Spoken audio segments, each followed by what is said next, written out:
هدفها تربية متخصصة في تنشئة الأطفال، وإزاي نفهم أطفالنا بشكل صح، وإزاي نتعامل معاهم بشكل أفضل مش بس نحكم عليهم. طفلك لسه مش بيتكلم، جاوبي التمارين دي يوميا وهتشوفي الفرق.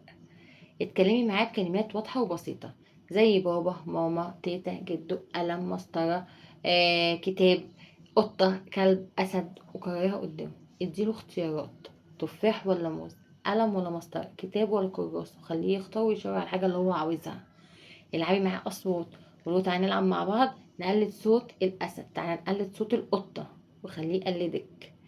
احكي ليه قصة كل يوم، وسمي الحاجة اللي حواليه، واربطي الكلمة بالصورة. زي قولوا مثلا: دي شجرة، ده بيت، ده ولد، دي بنت.